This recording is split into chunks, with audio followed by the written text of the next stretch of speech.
சில தசாப்தங்களுக்குள்ள ஒரு சந்ததியோட குழந்தை பருவமே அபாயகரமானதா மாறி போயிருக்கு. இதுக்கு யாரு காரணம்? பொருளாதார தரத்தை உயர்த்தணும்னு வேலை வேலைன்னு ஓடுற படிச்ச பெற்றோர்களா? கம்ப்யூட்டர் அறிவு இல்லைன்னா அந்த குழந்தை எதுக்குமே லாயக்கில்லைன்னு சொல்ற ரெப்யூட்டட் கல்வி நிறுவனங்களா? அம்மா அப்பா மாமனார் மாமியார வீட்டுக்கு பாரமா நினைச்சு முதியோர் இல்லத்துல சேர்த்து விடுற குடும்ப அமைப்போட சீர்குலைவா? மண்ணில் விளையாண்டா ஸ்கின் டிசீஸ் வரும், நோய் எதிர்ப்பு சக்தி குறையும்னு சொல்ற டாக்டர்ஸா?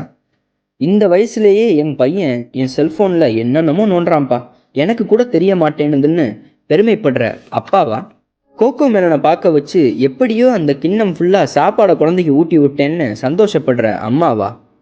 எதை செஞ்சா என்ன விளைவு வரும்னு சொல்லி கொடுத்த பிசிக்கல் கேம்ஸ் எதுவுமே தெரியாம தெருவுக்குள்ள யாரு வரா யாரு போறா, அவர் ஏன் இப்படி இருக்காரு, அந்த அம்மா அந்த அக்கா ஏன் என்னை இப்படி திட்டுறாங்க, எந்த அனுபவமும் இல்லாம ஐஸ் பெட்டி ஆப்பிளா நம்ம குழந்தைங்க பளிச்சுன்னு இருந்தாலும் அவங்க ஆற்றலும் கற்பனை திறனும் ஒரு அறையை பூட்டி விட்டு அது சாவியை தொலைச்ச மாதிரின்னு யாரும் மறந்துடக்கூடாது.